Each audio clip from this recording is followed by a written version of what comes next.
physical, linguistic objects, health machines.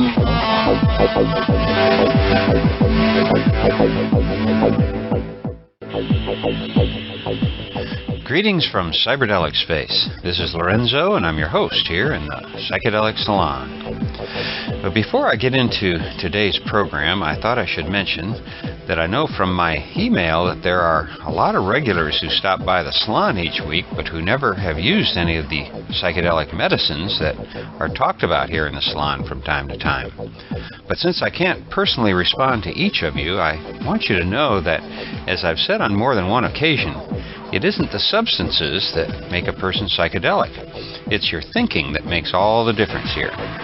And as you know, the word psychedelic literally means mind manifesting. So one way to think of it is that a psychedelic person is one who is interested in the manifestation of their own mind in a three-dimensional universe that also appears to be connected to time in some way. My guess is that just having the urge to listen to the beginning of this podcast, whether or not a person hangs around and comes back each week, just by checking out the Psychedelic Salon, in my humble opinion at least, makes you psychedelic. And I guess for you bloggers who have fun flaming me for my long-winded introductions, well, hey, I see what you mean. And so moving on, from what I gather, both from email and in listening to some of the podcasts on the Cannabis Podcast Network, there are a lot of conversations taking place around the subject of free will. And as I think I've mentioned before, that is also a topic that Mary C. and I have spent a great deal of time discussing, sometimes changing our opinions one way or another and then back again. But hey, it's a ticklish topic to be sure, and it also comes up in today's talk by Susan Blackmore. Now, I won't bother you with all of the little details about this story, but during the past 8 days, Susan's name has come up in a wide variety of ways and from several completely different directions. So, as I was filing some CDs of the Mind States conferences that JT had sent me, I noticed Susan's talk on the top of the stack, and after having her name come up in so many different ways in the past few days, well, there really wasn't any decision left for me to make about who would be our guest on today's program. I still remember hearing this talk when she first gave it, and I'm here to tell you that it really blew me away. I didn't necessarily agree with everything she had to say at the time, but I can say for sure that some of the ideas she sets out in this talk can keep you chewing on them for weeks. So I hope it has the same effect on you today as it did on me back in 2003 in Berkeley, California at the Mind States 4 conference. We'll join the audience just as John Hanna's microphone cuts in during his introduction of the one and only Susan Blackmore, who tells us that consciousness isn't really what it seems to be. She's written a book called The Meme Machine. She's also written a new book that's coming out in about a month or two, which is a textbook on consciousness. And I just wanted to say a little bit about how I met her. We went out to dinner at the Tucson Towards a Science of Consciousness conference, and we had a dinner, and she told me that she used to work in parapsychology research, and that she got sort of disenchanted with that after finding out that the person that she was working with or underneath was sort of skewing the results and cheating.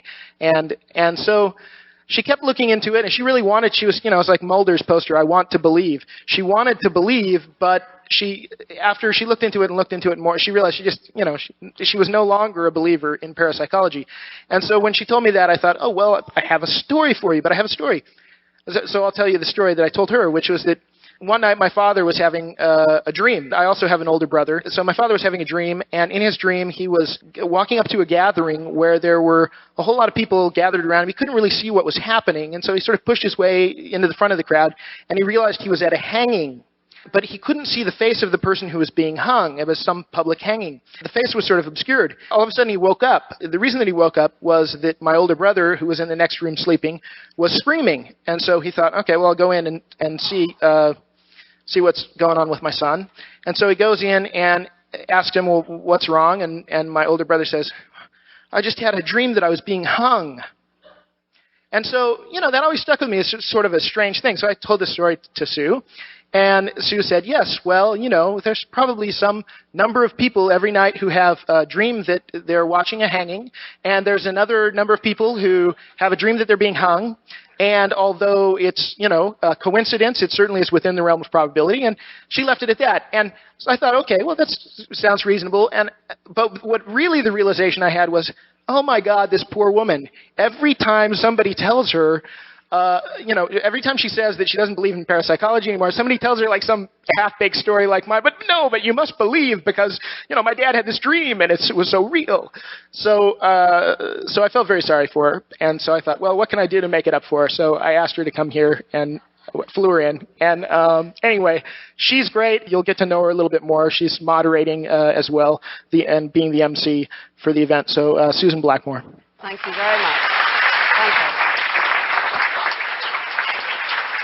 Thank you. Well, what can I say after that? Yes, please don't tell me any stories of that kind. You will see my eyes glaze over and I will fall dead at your feet.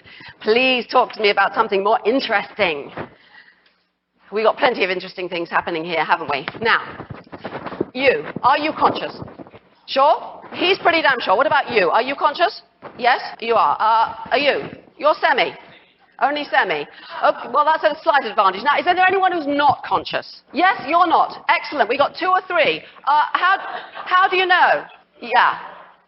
You don't know. Okay. Now,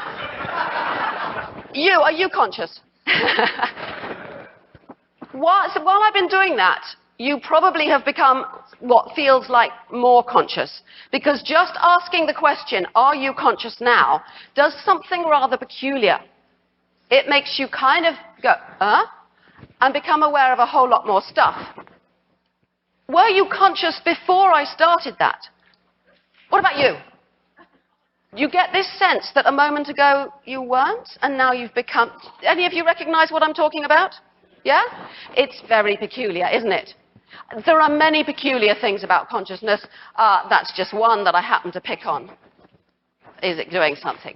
Now, scientists at the moment have woken up to the fact that there's a huge problem here. Most of the last century, people were just sort of not really allowed to talk about it. Now you get an awful lot of neuroscientists, psychologists, philosophers saying things like this. It's the most important problem in the biological sciences. It's the last surviving mystery. It's one of the most baffling problems in science. It really is. This is really exciting. A lot of people kind of think that scientists like myself are kind of pushing the problem away.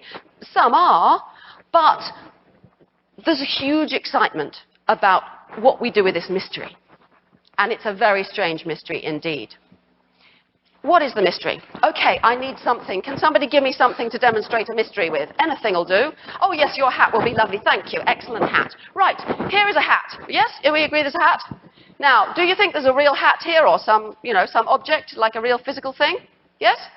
Yeah? Okay, it's made of molecules or whatever people tell you it's made of, yeah? Now, are you having an experience of seeing this hat? Yeah? Yeah? That's the only way you can perceive it. Of course you're having an experience. Like, yes, you're laughing, I know. But you're having an experience. The color of this hat, how does it look to you? I mean, how it looks to you, is that the same as how it looks to him? You can't ever know, can you? It's an old philosophical problem. Probably as kids, you went round and round that one and didn't get anywhere. But the point is, there's 2 different things here. Your experience of the hat, which is private and subjective and yours alone and nobody can know what it's like. That's what we mean by consciousness in contemporary science. What it's like for you. That's the definition. Not really a definition. That's what we mean, what it's like for you. But we also think there's a real hat made of physical stuff. Now, you try getting away from that. Nobody's successfully got away from that. In the 1890s, it was called the Great Chasm, or the Fathomless Abyss. It's the great chasm between mind and brain, the mind-body problem. It's the great chasm between the inner and the outer, the experience that I'm having and the hat, I believe, exists in the real world. It's the chasm between subjective, how it is to me, and objective how we believe it must be in the real physical world. Don't underestimate this problem. There are probably lots of you out there who, if you don't come and tell me stories about psychic phenomena, will tell me you've got a theory of consciousness that solves the problem. Well, if you have, you're a genius. Tell the world about it. It's a really difficult problem. It is not solved by having a kind of stuff called consciousness that hangs about somewhere. It's not solved by being a pure materialist and saying it's all stuff. It's not solved at the moment anyway at all. So, we can have fun with it. My talk is suggesting that consciousness is an illusion. Now, when people say consciousness is an illusion, if they're not thinking clearly about it, they think, I mean, it doesn't exist. That's not what I mean. Look up illusion in the dictionary, and it says something that isn't what it seems to be. So that's the sense in which I'm going to use the word illusion. Something that it really does exist. It's there, but it's not what it seems to be. Here's a very simple little illusion. Rather nice one, isn't it? There's something there. There's a slide. There's black and white drawing. It looks as though the chap at the top is bigger and more menacing and more frightening than the poor little chap running away at the front, doesn't it? But they are exactly the same size. My son drew it, and I watched him pick it up in whatever he was using, paint shop or something, and move it, and it's exactly the same. Funny, isn't it? So that's the sense in which I mean consciousness might be an illusion. Not what it seems to be. What is it? What is it? Well, what does it seem to be? Let's think for a minute about how it seems. How does it seem to you? Does it seem as though there's a you somewhere inside your head who is watching your experiences on your own kind of world screen, pulling the levers to control things, saying, I'm going to move my arm, I'm going to move my legs, and because I say so, it happens. Is that how it feels? Anyone put up their hands if it feels a bit like that? Pretty brave of you. About a quarter of you say, I mean, surely it feels like that. It still feels like that to me, and goodness knows I've practiced trying to make it not feel that way, but it feels that way, as though I'm in here looking out. Somehow I'm in here looking out through the eyes. It feels that way. Maybe it is that way. But let's start from at least that feeling. If any of you genuinely don't feel that way, it's very interesting. There are some people who've got out of that. There are some people who never seem to get into it. Some of you probably blown your minds out of it completely. But that's the kind of common view. Now, this is called by the American philosopher Dan Dennett the Cartesian theatre. Have any of you read Dan Dennett's book, Consciousness Explained? Oh, wonderful. About 20 of you.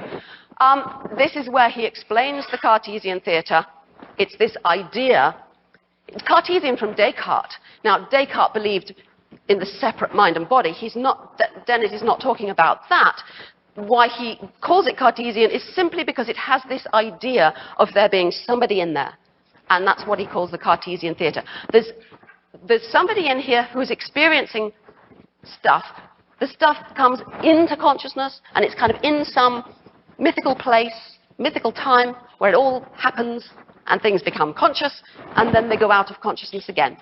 That's the theory he calls the Cartesian theatre. And of course, he says, it can't be like that. It really, really can't. Could I have a brain for a minute, please? Could I have your brain? Could you just stand up here, please? Thank you. Right, I'm just going to cut this head open along the parting here.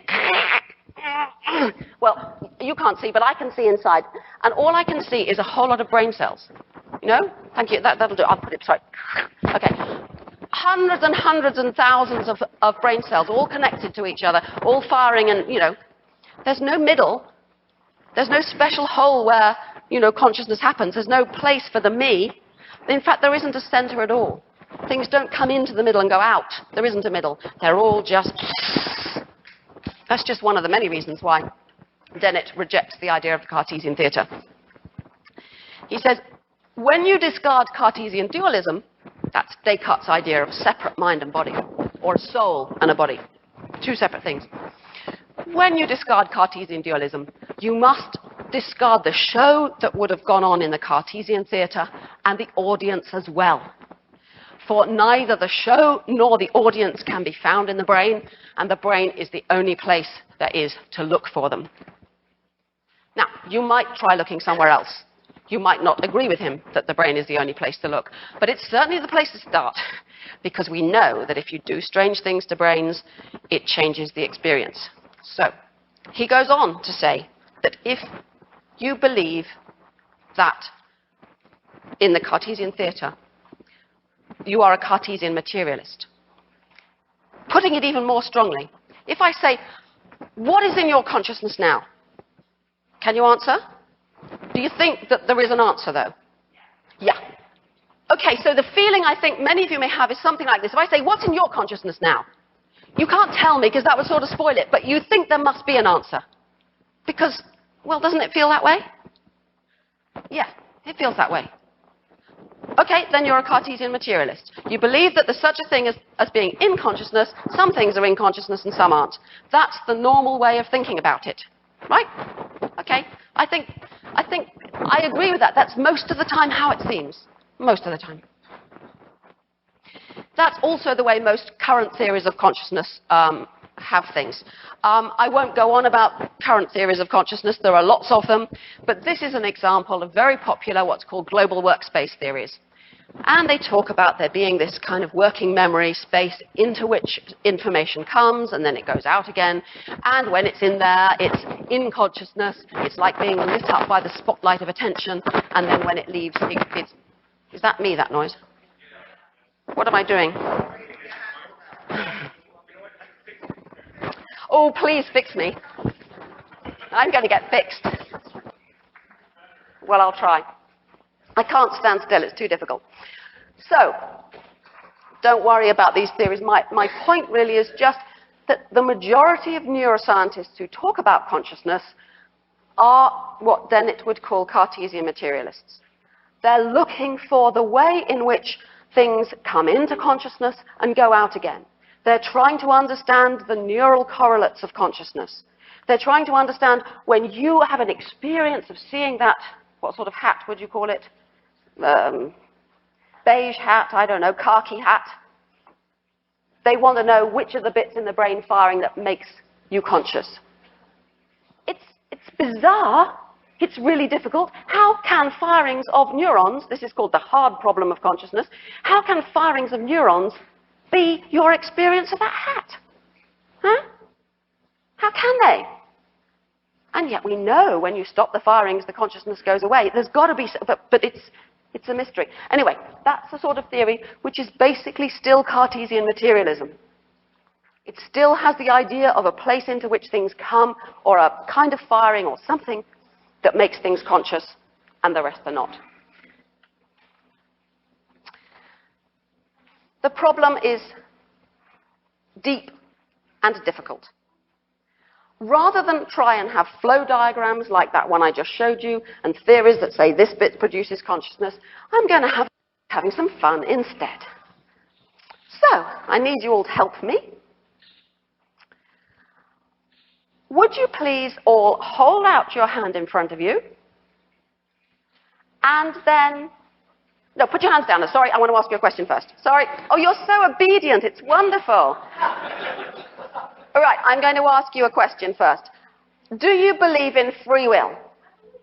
Excellent, we got a real believer.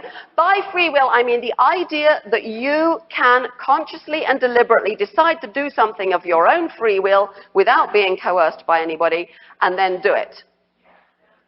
Okay, hands up who believes in that, free will. That looks like a large majority. Let's have a hand show of those who don't. Okay, that's about maybe a tenth or so. Okay, fine. Right, now we're going to all use our free will, okay? Could you please hold out your arm in front of you? I know this is a trivial task, but I can't get you to do something really, deep and meaningful. Well, I could, but I don't think I will. Whenever you feel like it, of your own free will, just go like that. I want you to keep doing this for a bit. I'll shut up and let you do it. And just feel the experience of doing it of your own free will whenever you feel like it. You might not do it at all of your own free will. It's up to you.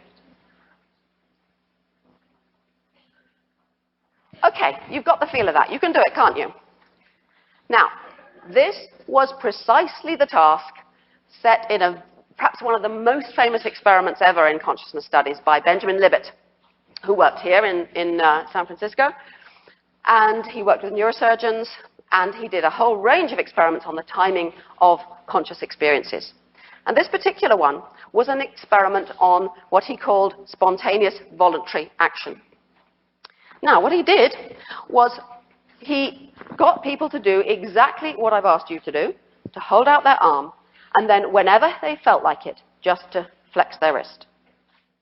And he got them to do this for quite a long time, an average of about 40 times each, so that he could get enough data to record things. Now, what was he going to record? The question in his mind was this: what starts the action?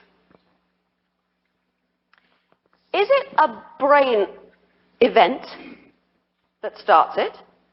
Or is it your consciousness that starts it? How could you find out? Well, you've got to find out the order in which these things happen, the order in which your conscious decision to act happens, and the time when your conscious decision to act happens, and the time when the first brain event happens. So here you see what he's doing. The subject has electrodes on the wrist that will measure the exact time to the nearest millisecond when the hand moves. Then he has an electroencephalogram on his head that measures the brain events and will detect what is called a readiness potential in the motor cortex. The part of the brain controlling motor activity builds up activity for about nearly a second, about 900 milliseconds, nearly a second before the movement.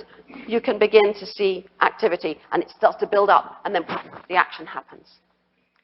That was already known before he did the experiments. But then he wanted to time the time at which the person spontaneously and of their own free will decided to act. How do you time that? Well, the way he did it was to have a spot revolving on a screen. So I'm going to be a spot revolving on a screen, right?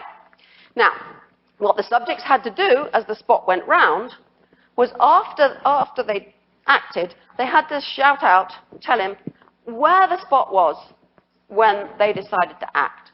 So if it was here, am I doing this clockwise? Is that clockwise? Okay, so if it's here, they shout 1. If it's here, they shout 3. If it's here, they shout 6. Am I doing this right? And if it's here, they say 9, and so on. You get the idea? Okay, now I want you to be subjects, please. Hold out your arms again. And then when you spontaneously and of your own free will decide to act, just shout out where the spot is, okay?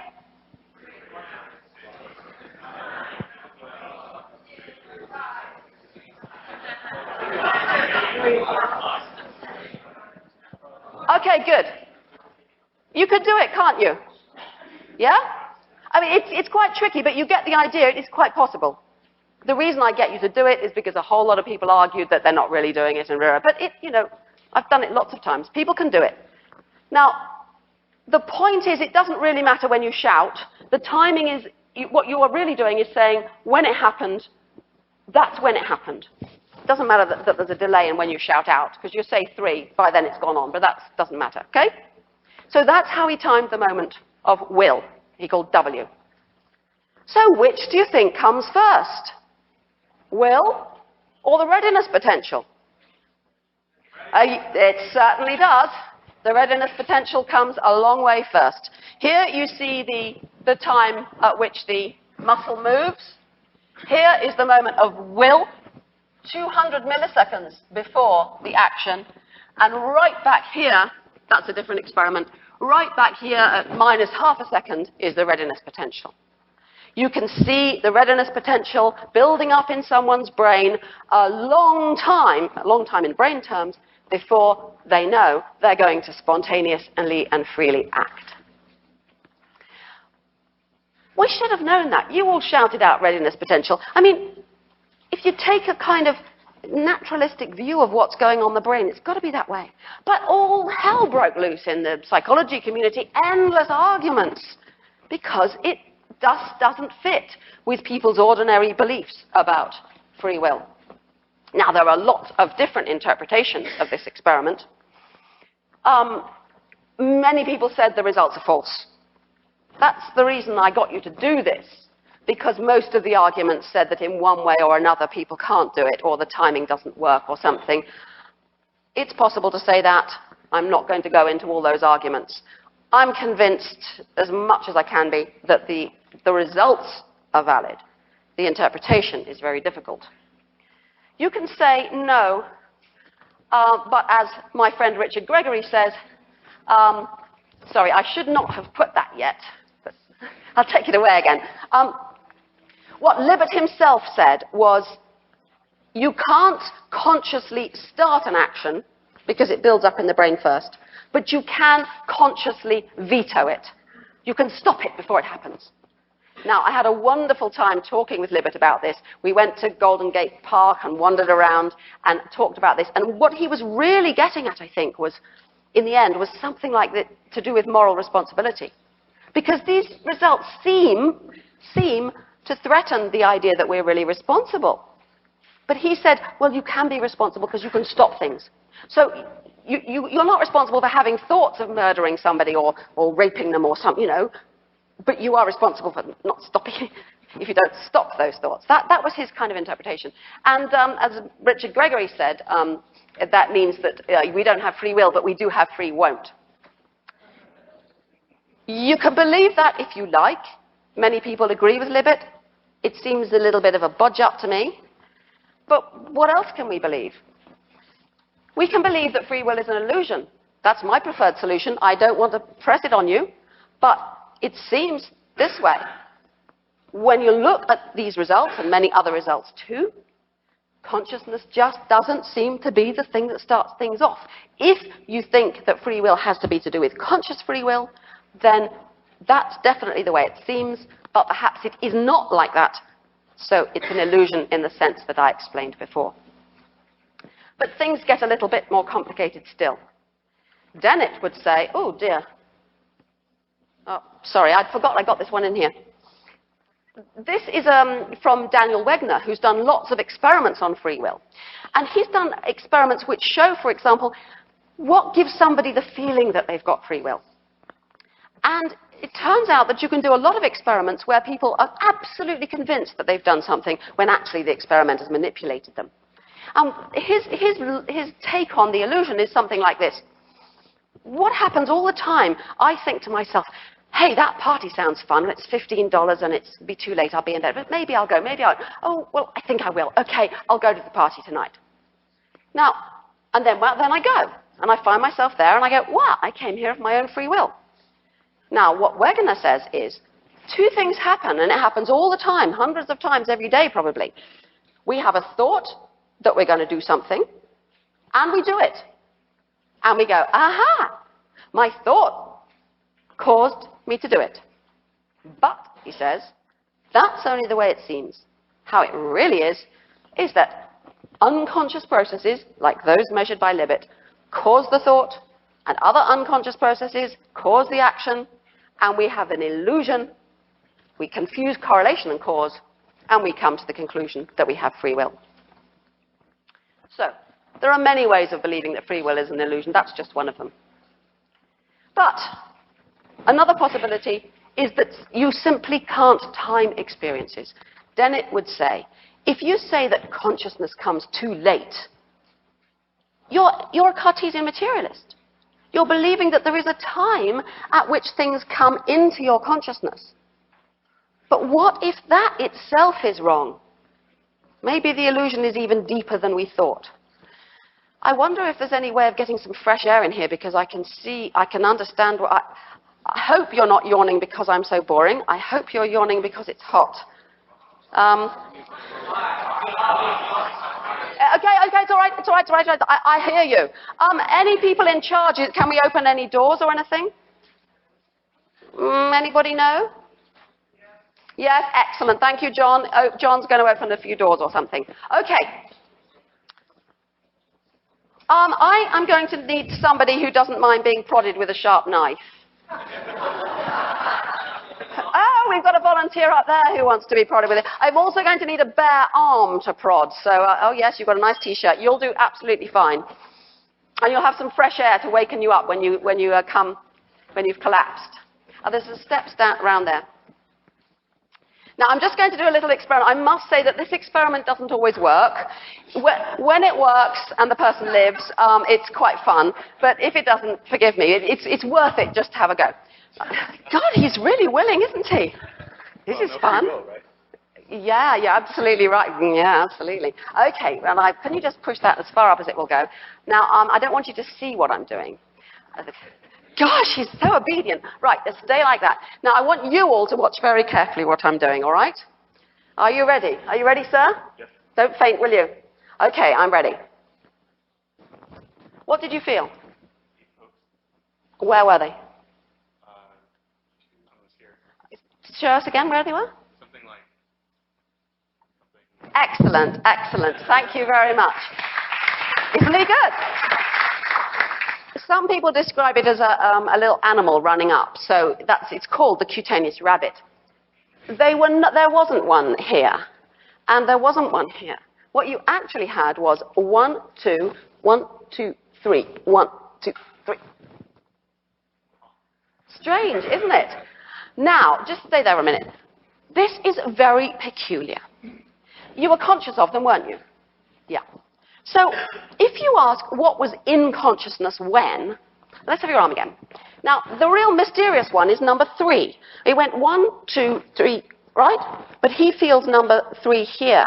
Now, after this one has happened, how does he know which way it's going to go in order to feel number 3 there rather than, say, down here? It's like precognition. Oh, precognition exists after all. I was wrong all those years. I didn't say that. Now, what was happening? Maybe consciousness stores it all up and then replays it later so it can get it right. That doesn't sound very convincing, does it? Maybe it wipes it out. Maybe you were conscious of it being here and there, but then afterwards you did some kind of funny thing in the brain and replayed it as though it was all there. Could it be like that?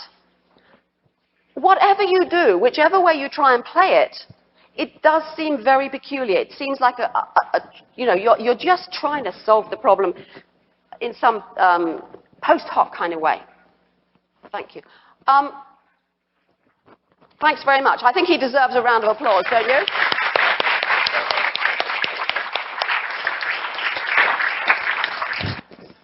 Right. I am going to show you a picture for a very brief length of time. You've seen it already briefly, but it doesn't matter. You can have another go. And I just want you to look as quickly as you can and take in as much as you can, all right?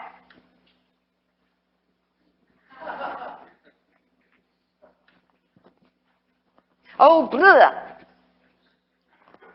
Stay. What did you see? Somebody put their hand up and tell me what they saw. What did you see? A guy with horns and score. Just one? Just one. Okay, there's something funny with his eyes. What did you see? Okay, you saw several pictures. You saw several pictures. Any idea how many? You saw 18 pictures and one of them had horns. Everybody agree? Yes? You saw a whole lot of pictures and one of them had horns and a scar. Yes? Were all the pictures the same? Except for the one with the horns. Okay?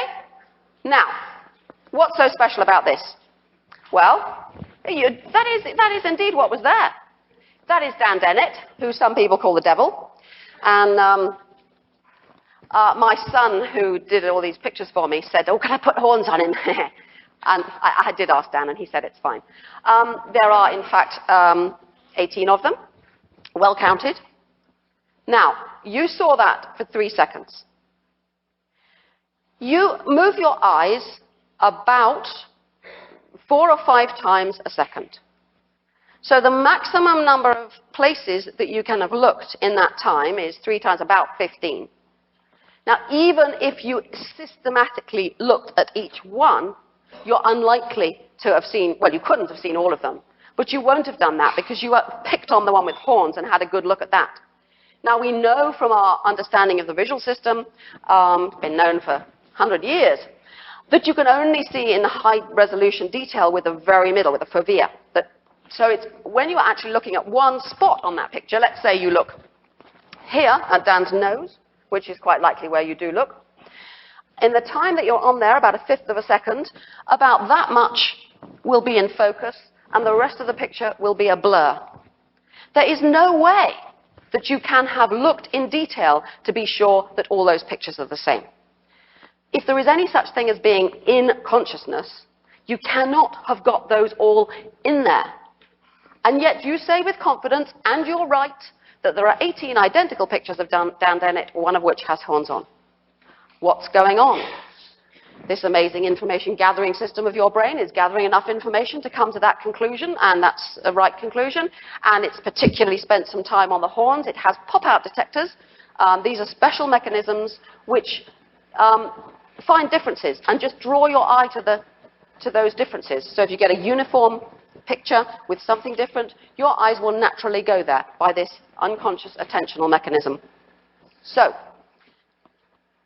you have an illusion that all of this stuff was in your head. We know it can't be. Now, I've got a few other ways of showing you a similar, coming to a similar conclusion. When you look around the world, do you get this idea that you kind of build up a picture like this? As you look around, you're building up a bigger and bigger picture. Yeah? You kind of, as you look around this room, you're gathering the information until it builds up a proper picture in your head. That's how it seems, doesn't it? That's the kind of theory that psychology's been working on, and cognitive science and artificial intelligence have been working on for a long time. That we build up a picture in our head with every saccade as we look around. Because what we are experiencing is the picture in our head. That's what's in consciousness. Now, if that were true, then it would be the case, I think, that if you were looking around this room, say, and something really big changed, you'd notice it. Because you've got a rich and vivid picture in your head of this room. Right? Now, as you move your eyes around, you think, of course I'd notice if some big thing changed. So I want you to look at some pictures. I'm going to show one version of a picture, and then another version of the picture, and something is going to change. Now, some of you will see it straight away, so don't shout out what it is, and spoil it for the other people. See if you can see what changes. Hands up if you can see what's changing. Hands up if you can't see. You're the interesting ones. Some of them are going down. Okay, hands up if you can't see two things that are changing. Right, keep looking. The hands are going up and down and all over the place. There are two quite big things changing. Okay, tell them. It's the lamp and the keyboard. Now, it's a very strange phenomenon. I'm sorry, with this laptop and this setup, the timing isn't quite right, so this isn't perfect. I'm sorry about that. But it's a very strange phenomenon. It's called change blindness. It's been very well documented over the last, I don't know, 7 or 8 years. I did the first experiment on this in about 95. Dan Dennett had come across earlier experiments just before that. And we now know that you can have enormous changes. Here's one experiment that's not mine. See if you can see what this happens in this one. What's changing here? Hands up who can't see it. Oh, lots of you can't see it. That's much better than my silly picture that I took myself in. Oh, they're going down, you've seen it. Okay, shout out for them. It's the bar at the back. Now, Dan Simons did this experiment for a particular reason, to show that the change can be right in the middle of the picture and you still don't see it. Now, if you think you have a rich and vivid and complete picture in your head, in your brain, you ought to see it. It suggests that you do not have such a picture. Whatever you do have, it's not that. You do not have a rich and vivid picture of the world in your head. So when important people like Francis Crick, you remember Watson and Crick who discovered the double helix, the structure of DNA? Francis Crick is studying consciousness. He is looking for the neural correlates of the vivid representation in the brain of the scene before us. But it looks like there is no such thing. That's how difficult consciousness studies is. I think people are looking for something that doesn't exist. Damasio talks about the movie in the brain. Same argument. But things are even worse than this. I would like to show you a video now, if my video person is ready for this. This is quite complicated because we've got to switch over from one computer to the other. So let's hope that this will work. Now, you have a very important task to do. What you're going to see is a whole lot of American students. Oh, I'm in America, I shouldn't say that. A whole lot of students playing around with a ball. They're throwing the ball around. There are two teams, the white team and the black team. You must concentrate on the white team, and I want you to count the number of times the ball is passed from the white to white. So just watch the white team and count the number of passes, okay? If anyone has seen this before, please don't shout out the right answer, because I want everybody to do their own counting. All right? So as soon as we get this ready, get ready to count. Watch the white team and count the number of times they pass the ball. Watch the white team. Just the white people, count the number of times they pass the ball to each other. Keep counting, keep counting. Okay. Right, how many did you see? How many times did they pass it? Shh. Okay, let's have one at a time. And shut up, all you nuisance people. How many? 17. Okay, hands up how many saw 17? Hands down. Who saw 16? Hands down. Who saw 18? Hands down. Who saw something completely different? Who saw another number? 15. Okay, fine. Who saw anything else? Gorilla? You saw a gorilla? Did anybody not see a gorilla? Who didn't see a gorilla? You didn't see the gorilla? No. Will you please play it again, Sam? You didn't see the gorilla? What sort of an audience are you? Didn't see the gorilla, I don't know. Very small gorilla in the corner? Perhaps it's a tiny gorilla down here. Perhaps it peeps out of the lift when you're not looking.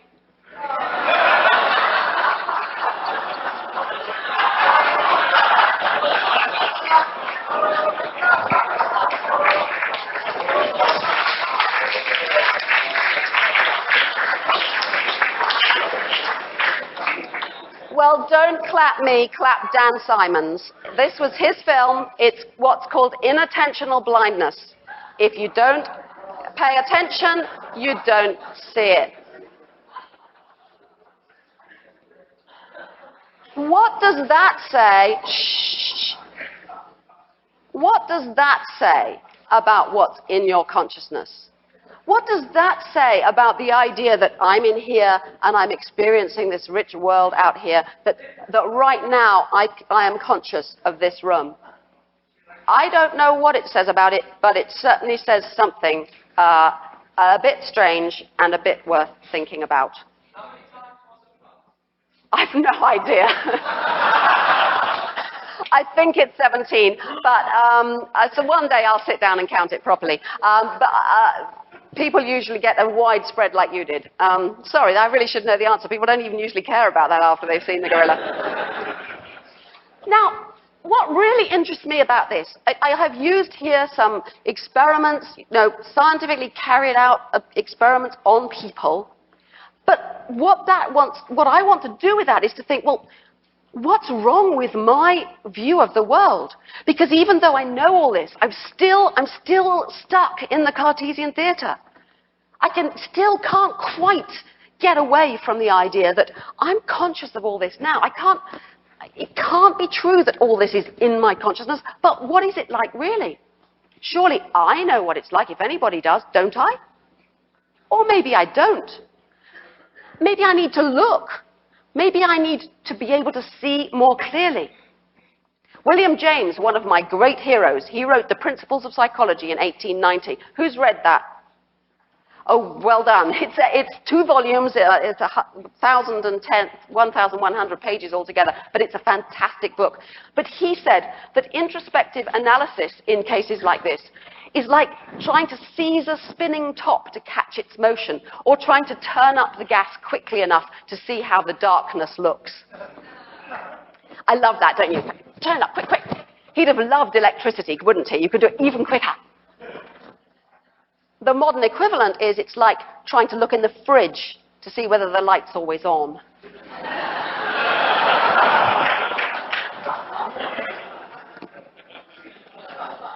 I keep doing it. Can I catch myself not being conscious? If I look quick enough, if I blink, can I catch myself out? Not having the illusion of it all being here. How can I get out of it? It's got to be an illusion. I'm not going to be happy with the idea there's a soul or a spirit or a conscious phenomenon or some kind of dark or quantum mechanical theories of consciousness. They don't help. Somehow, I want to be able to see my way out of this directly.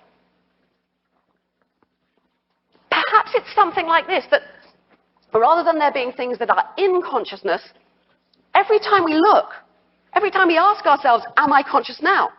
Or every time I asked you at the beginning, are you conscious now? Oh, always the answer is yes.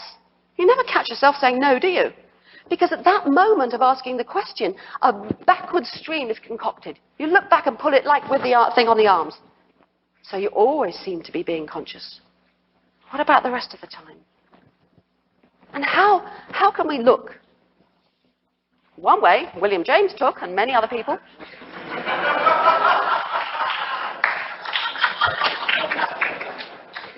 he took nitrous oxide and became convinced that the world was made of thoughts. Many other people have said the same. Nitrous oxide turns you into an idealist. How wonderful that your whole philosophy can be changed by a little molecule with, 3 atoms. And there are plenty more interesting molecules as well, as I expect you know. There are other ways too, perhaps more arduous, and maybe we need more than just a quick fix. Maybe we have to take some time. And I'll just tell you a very famous story some of you may know. I'm interested in Zen, and it's a Zen story. And it's a story about Huineng, who was the 6th patriarch of Chinese Zen. And he was very, very famous, and he had his monastery in the mountains. Of course, I'm making half of it up. This is my words of the story. But there is Huineng in his monastery, and one day along comes a monk who's been traveling for days to come and see the famous master. And he gets there, exhausted, thinking, oh my God, the master's going to be so frightening, etc. And the master says to him, well, hello, monk, what's your name? And he tells him, and where have you come from? He says, oh, I've come from the mountain over such and such. Did you have a good journey? How was the weather? Are you tired? How are your feet? And the monk answers, this is very nice, this master. And he answers all the questions. And then Huineng says to him, and what is this thing that has thus come? And how did it get here? And the monk doesn't know what to say. So he stays in the monastery. And he sits. And he looks. And he looks into, what is it?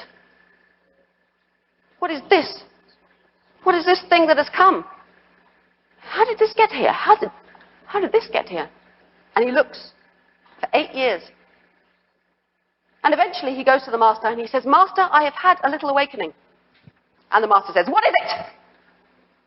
And he says, well, to say that it is like something is to miss the point. Ah, good, says the master. But it's not like anything. Remember, the definition of consciousness is what it's like to be. If it's not like anything, can it still be trained, cultivated?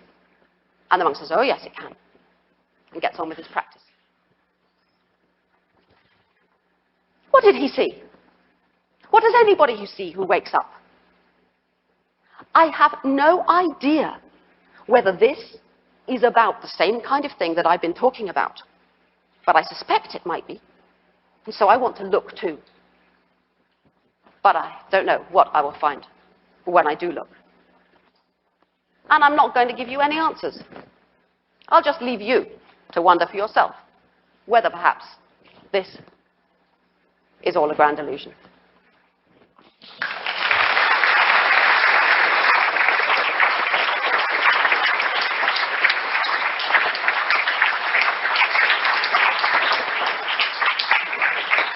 Thank you. We have Since I was told I'm allowed to have the time I was originally allotted, we've got about 10 minutes for questions. So back there, thank you. Oh, yes, I'm sure that that's why it worked. Sorry, I'll repeat the question. His question was, with the gorilla video, how important is it that you're given an explicit direction not to pay attention to black forms? That is certainly necessary. If I just showed you that video and said, just watch this video, then afterwards you would report back to me that you saw lots of people throwing a ball and a gorilla walking through. I have to do it quite strongly, and not so strongly as to put you off, and I have to do something to stop the people laughing, and some of you did laugh, you rotters, but it didn't spoil it, thank goodness. Because if I say don't laugh, then, you know, anyway. It depends crucially on that. But that doesn't change the main point. Everybody wouldn't laugh if it weren't for the fact that you expect you ought to have seen it. And after this, I suggest that you walk around, you know, when you're walking around in your ordinary life, just realize just how much you are not seeing. That you're not seeing it all. You're seeing what you attend. It's more like experience. What is experience? I don't know. But it's more like it's this and a bit and it's not the continuous, solid, rich thing that we think it is. So I don't think it's spoiled by that. Okay, there's going to be an awful lot of questions. I'll have to deal with them as best I can. Yes? How much is the problem of consciousness to do with the fact that we're using particular kind of language to describe things like the cutaneous rabbit? Let's take the problem of language. There are some people who say, well, it's only in our Western culture that we have this problem. But this problem has been around a long, long time. In ancient Greek philosophers and many other philosophical systems, you have various kinds of breakdowns that lead you into dualism. And they depend on which culture you're in, what the dualism is. And in our own philosophical tradition, it shifted. The traditional mind-body problem was really about the body. It got kind of shifted to the brain as we learned more about it. And most people are now happy to think of the body as a mechanism, which Descartes really started, but they're not happy to think of the brain that way. But it's now shifted to the hard problem, which is to do with neural firings. It keeps shifting, and it's different in different philosophical traditions, but there's always a kind of tendency to dualism. And even in Buddhism, which I talked about at the end, one of the main kind of objectives is to see non-duality. So I think that it isn't just a question of the language we use and the particular experiments we do. They may make the specific way we go about it, but the problem, I think, is fundamental in human experience. I can't say that for sure, but that's how it appears to me. Yes? Good question. It's a question about the relationship between hallucinations and what we're all seeing now. So if we all were to think of this as a tree, would you please think of this as a tree? All of you, right together now, think of this as a tree. Okay? And our question was, is this the same as our experience of the real world? Well, we can say in terms of what's going on in the brain, it's very similar. When you imagine a tree, it sets off firing in the same parts of the visual cortex that are set off when you see a tree. And this has actually been done with brain scans. It was suspected for a long time, and we know it's true now. But you will find that if you're looking at a real tree, you've also got information going through the optic nerve, through the lateral geniculate, and through visual areas that are not there when you try and imagine it. So there's that difference. But the real clincher of a difference is this. If I ask everyone about their tree, they will all have different kinds of trees. I'll see a willow tree, but you'll see an oak, and you'll see some mythical tree with orange leaves. And we can't do experiments on it. But this thing, you know, I can tell you, if I ask you what's going to happen when I go like this, you'll say, my foot will hit it and it'll make a noise. And it does. And that throws us right back into the problem, that there really does seem to be a difference. And I don't know how you get out of that. Yes? What do I think is happening in déjà vu? Well, I don't know what's happening in all déjà vu.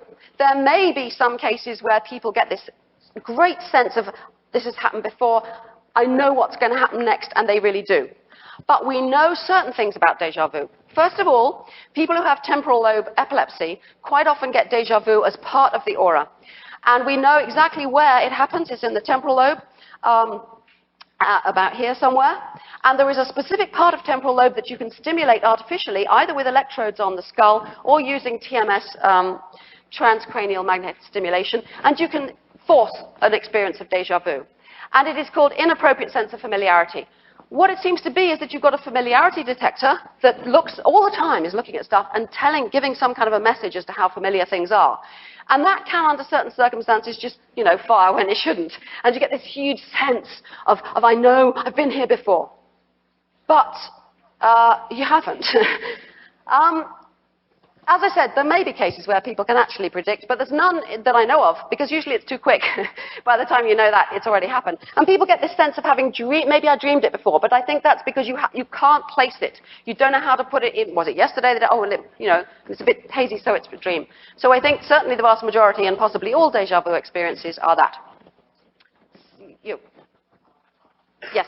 His question is, taking Libet's experiment on the hand moving, have there been experiments with more complex actions? Because he's quite right in implying this is a pretty tedious and boring thing. When you think of free will, you do not think of twitching your hand, You think of things like taking important decisions in your life. And important decisions in your life can't be done very easily in experiments, so those haven't been done. But he then said, what about something like playing squash? Or personally, I play ping pong, and that's, it's very fast. And obviously, it's absolutely clear you're reacting much faster than you can possibly be conscious of it. You're conscious of playing the game, whatever that means, and I really don't know what that does mean. But there's no question about it. You cannot consciously see the ball coming towards you in time for it to sort of come into consciousness, and then you respond and do it. But it's also known that there are two streams in the visual system, the ventral stream and the dorsal stream. And it looks like one leads to the perception of objects and the knowledge that you're playing ping pong and all of that, and the other simply controls, and controls the fast actions. You can separate these out, and some people have brain damage to one or the other, and they can still do these fast things. People with that kind of brain damage can say they can't see anything at all, but they can grasp it like that. Quite extraordinary. So that's a partial answer to your question. I think I'm just going to take two more questions, and then we'll have to stop. You back there with yeah. No, I probably slightly slurred them there because there's a tendency of people who talk about the two visual streams to say that the perception stream is the conscious stream and the action stream is the unconscious stream, and I don't think that's valid.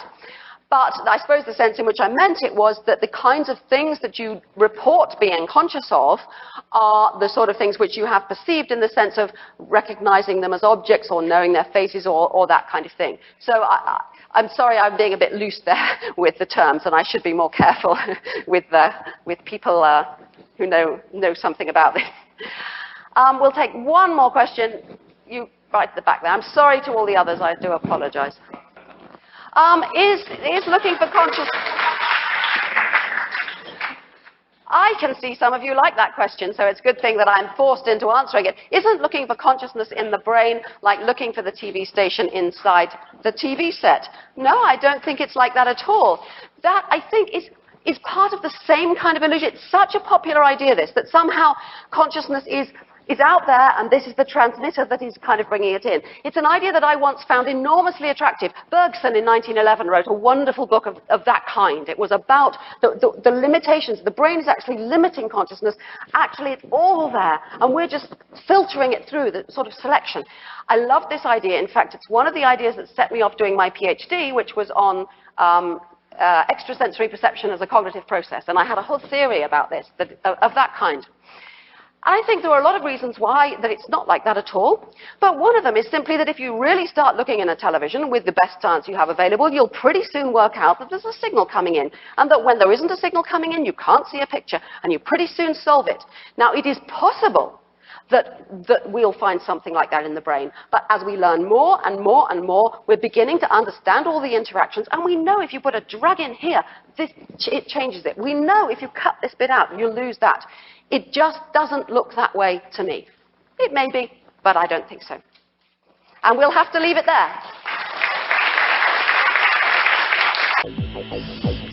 As much as I'd like to begin kicking around some of the issues that Susan raised in this talk, I'm going to leave that to interacting with any comments you might want to leave on our Notes from the Psychedelic Salon blog, which you can find at www.psychedelicsalon.org. And before I go any farther, I want to be sure to thank the kind donors who are supporters of this program, and in particular, Veepal P., O. Steve, David R., and Donald S. And to you and to all of the previous donors, supporters, guests, and friends of these podcasts who I was in the middle of some form of phone or email correspondence with, but recently seem to have dropped off the face of the earth, well, what can I say other than the man burns in only 29 days? So my days are now being consumed with constant trips to the hardware store and lumber yard in a desperate attempt to rebuild my shade structure that was destroyed in one of the big windstorms last year. And by the way, I'm looking forward to the fact that there are quite a few saloners coming to Burning Man this year, including Mallory and Max, who will be coming from Alaska to experience their first burn, and my old friend Fernando, who is coming all the way from Italy. I think the last time Fernando and I were together in person was back in '99 in Palenque, which was also the year that Terrence McKenna made his last appearance at that conference. And that leads me right up to the other part of my excited anticipation about this year's burn, and that is what our Palenque Norte microcamp will be doing. However, before I get to that, there are a few emails from fellow saloners that I want to be sure to mention. And I know that some of you aren't really all that interested in what must by now seem like the cult of Burning Man, and if you want to follow that line of thought a bit further, you might want to also go back and re-listen to podcast number 3, where Eric Davis, in one of the very first Palenque Norte lectures, spoke about the cults of Burning Man. But now, as they say on Monty Python, but now for something completely different. First of all, I want to congratulate Bruce Damer and his team of 3D creators at the Digital Space Commons. You'll remember Bruce from podcast number 47 and number 85. And Bruce, by the way, is also the person who interceded with Ralph Abraham to obtain all of the Trialogue tapes for us. In fact, last November, when I was staying with Bruce and digitizing the Trialogues, we recorded what still will eventually become the first in a new series of podcasts I'm going to begin later this year. And I guess I should kick myself now for being so slow to get it out, because it would have been a great scoop now that Bruce is on the front page of many tech newspapers, even made it to USA Today and others like that. If you follow the adventures of spaceflight, then you already know what I'm talking about, but in case you missed it, Bruce and his team have become what I think may be the very first group of futurists to have NASA buy into their proposal for a major repositioning of thought about the near future of space missions. I won't go into all of the details right now, but the headline is something like, Bruce Damer and the Digital Space Commons designed the new NASA mission and spacecraft. How's that for a headline? And you can read some of the exciting news about this, one of our fellow saloners, through a series of links on the main Digital Space Commons website, which is at www.digitalspace, all one word, digitalspace.com. So, congratulations to Bruce, Galen, and the entire VR 3D team at the Commons. Bravo, you guys. And when I eventually get the first of the Matrix casts out with my late night chat with Bruce about these things, it's going to be kind of fun, I think, to see how a late night's dream can sometimes materialize. At least as long as there's some daytime work that gets done on it as well. Now, recently I've received a surprising number of emails from fellow saloners who seem to confirm my hunch that if and when you're ready to get a little closer to the people and medicines our speakers are talking about, that they will actually find you. And each of these stories has its own unique twist, sort of like the one that came from Brendan. Here's what Brendan had to say. After listening to the latest podcast, I was just instantly jaw-dropped. I just had to write to tell you this little story. I really came to an instant sense of how small the world really is. Around last February or so, I was at my college attending a career fair of sorts. I was searching for summer opportunities in a field of studies which would allow me to do more research into shamanism. I really wanted to find a way down to Ecuador for a while, and to no avail. So I ended up leaving, not finding what I was looking for. As soon as I left the building to go to my next class, my eyes gazed across the campus through the trees blowing in the wind, and I immediately knew what I saw. a ceremony of sorts with a handful of courageous and open students and a guy dressed in white in an odd-looking hat. A shaman. I knew it was too good to be true. To make a long story short, I learned this shaman was from Ecuador. He came to me instead of me going to him. Now, Brendan's message goes on, but that's the kind of thing that seems to be happening to a lot of us these days. So I've begun to look at coincidences as clues, clues that I'm on the right path. When the coincidences and synchronicities begin to taper off, at least for me, I find that it's time to check the direction I'm taking, because maybe I've drifted off what was once a well-marked path. Another email I want to be sure to mention comes from one of the many Jameses who join us each week. And he says, I just finished listening to Podcast 101. It was quite exciting to hear of an ayahuasca journey by someone around my age, and with a moniker James as well. But I just wanted to correct you, though, on the part at the end where you quoted from one of my emails to you. It's a great piece to be certain, but that is because it was refined over many nights by the late stand-up comedian Bill Hicks. I believe I mentioned that in the email, but I can't find it now. Regardless, I merely want to set the record straight and point you towards the very psychedelic, intelligent, and hilarious work of this great American comic, who sadly died in 1994. No doubt my fellow listeners picked up on this as well. Well, thanks for picking up on that, James. And yes, you did say in your email that it was from Bill Hicks, but I totally forgot to say that when I read the quote. And like many of our fellow saloners, Bill Hicks is one of my favorite comedians, too. In case you haven't heard him, just go to the psychedelicsalon.org website, and in the left sidebar in the links to recent news section under the War on Drugs category. Got all that? Well, I've added links to two Bill Hicks videos. One is a bit about drugs and evolution, and in the other he tells what he calls a positive drug story, which I'm sure you'll find amusing. So if you haven't heard the late, great Bill Hicks yet, well, maybe you owe it to yourself to check him out. And James ended his email by saying, hope Burning Man goes well for you. Well, thanks for that, James, and thanks for bringing up my current obsession, the 2007 Burning Man Festival. To begin with, if you want to hear what Alex Gray thinks about Burning Man, there's a great interview with him that was done at last year's event, and you can find that on Burncast number 28. And the Burncast, by the way, is a podcast that focuses exclusively on the Burning Man event. Now, what's up with Palenque Norte on the playa this year?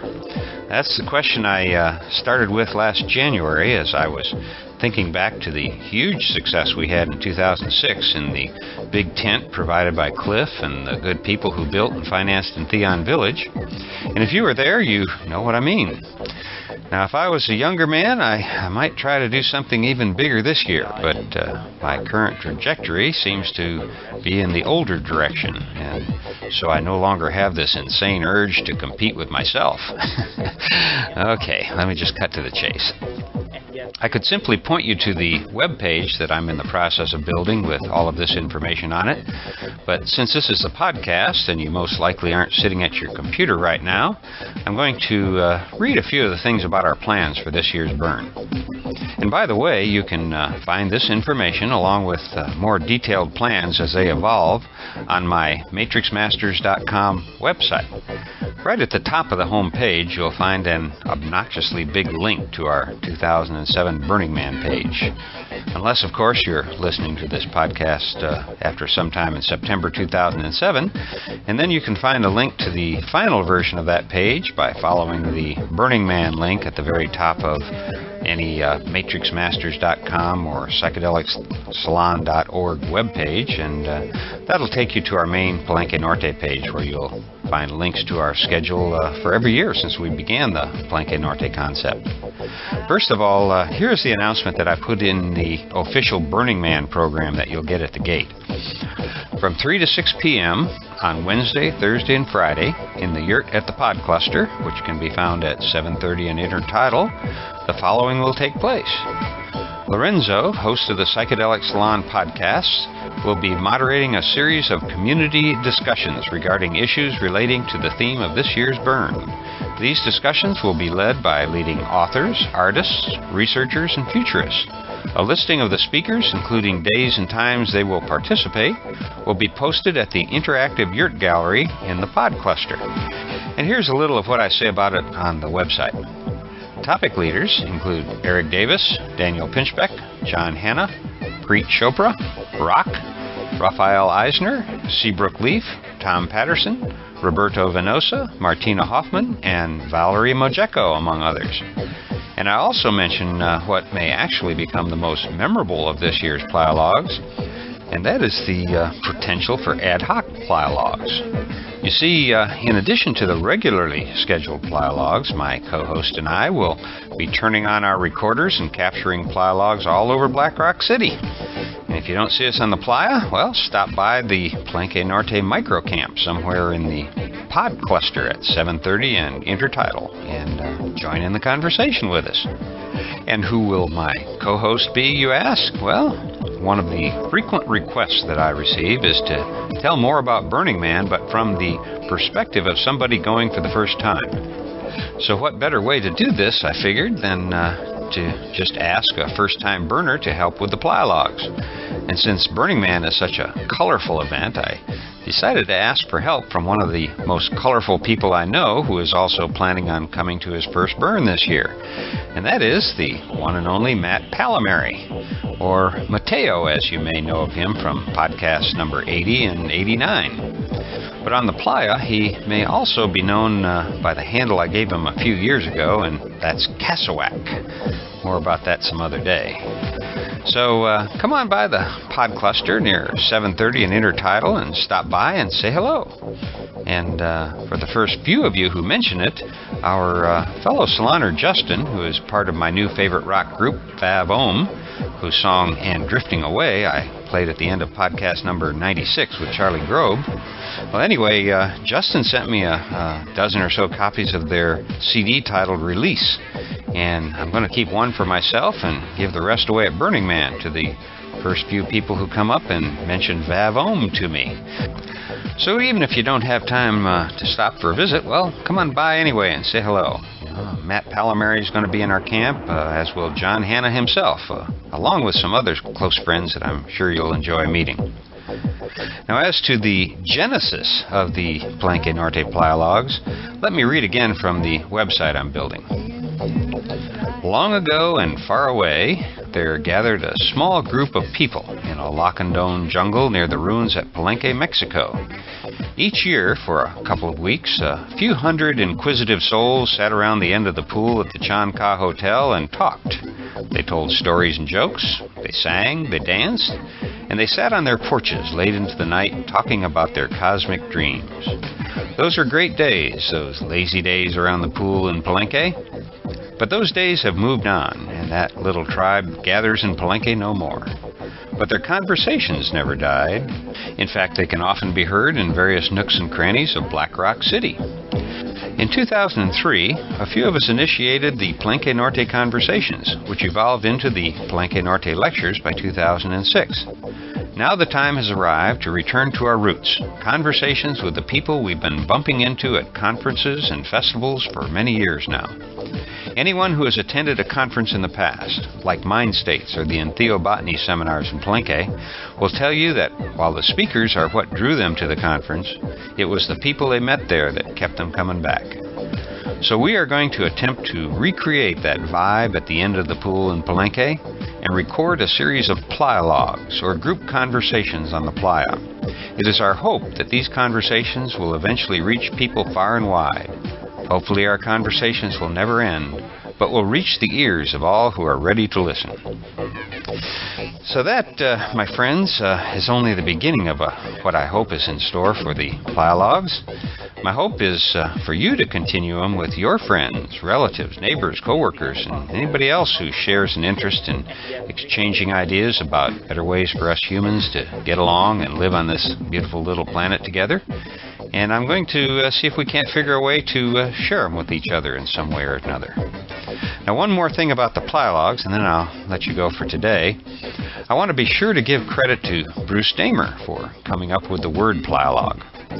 While I was working on the concept for this year's Palenque Norte contribution to the Playa, I kicked the idea around with a few other people, and Bruce was one of them. He instantly understood what I was trying to do, and he came right back with the suggestion that the word Plylog would apply to it. Well, for me, the coining of that word finally put into focus what I hope these conversations will become. And, of course, one of the nice things about that word is that, as of just now, when I Googled the word Plylog, P-L-A-Y-A-L-O-G-U-E, there were no hits. 0. Bruce has coined a new word, at least according to Google, whose only comeback was, "Did you mean play along?" So I hope that we all someday play along together with a Plylog. Oh, and Bruce wants you to know that his invention of that word is, as he says, "with apologies and thanks to Terrence, Ralph, and Rupert." And before I forget it, my thanks also go out to John Hanna for producing the Mind States conferences, to JT for recording and editing today's talk, and of course to the one and only Susan Blackmore, who already has a large following among our fellow saloners, and whose very interesting mind has given us so much to think about today. Before I go, I want to mention that this and all of the podcasts from the Psychedelic Salon are protected under the Creative Commons Attribution Non-Commercial Share-alike 2.5 license. And if you have any questions about that, just click on the Creative Commons link at the bottom of the Psychedelic Salon webpage, which of course you can find at www.psychedelicsalon.org. And if you have any questions, comments, complaints, or suggestions about these podcasts, well, just send them to lorenzo@matrixmasters.com. And I guess I should mention that matrixmasters.com is also my personal website. Before I started podcasting, that was where I spent a lot of my online time. In fact, if you're interested, my book, The Spirit of the Internet, Speculations on the Evolution of Global Consciousness, is on that site for you to read in HTML format. And if I can ever remember to do it, I plan on putting it up online in PDF format for you to download for free. But since I started these podcasts, I haven't added a lot of new material to that site. But some of my essays are there, along with a brief resume or CV or whatever you call it, for those of you who are wondering about those kinds of things. However, my plan after Burning Man is to focus on 2 main channels of communication with you, in addition to the podcasts, of course. Since my email has become a little unruly, what I hope to do is to interact with you about these podcasts via the comments section under each one on the psychedelicsalon.org Notes from the Psychedelic Salon blog. And I'm going to think of those comments as the main form of electronic mail that I read each week. But for conversations about other topics, I hope to use some form of interactive blog that we'll set up on MySpace or someplace like that. Now, with all of this, plus the ongoing physical preparations required to survive Burning Man, it's very doubtful that you'll be hearing from me, either via podcast or via email, until sometime after I get back and decompress around the middle of September. If I get a little extra time and have the energy, I'll try to get one more podcast out before I leave for the Playa. But if I don't, you can bet on the fact that I'll be with you in spirit as we all listen to some of the other great podcasts on the net, like KMO's Sea Realm and all of the shows on the Cannabis Podcast Network, which you can find at www.dopefiend.co.uk. And there's links to those on our Psychedelic Salon blog as well. And by the way, I stopped by Lefty's Lounge, which you can find on the Cannabis Podcast Network. Stopped by the other day, so you might hear me over there too.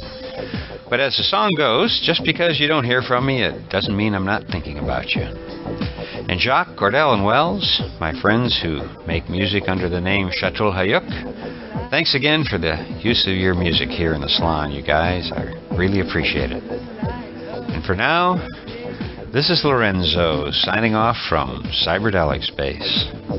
Be well, my friends.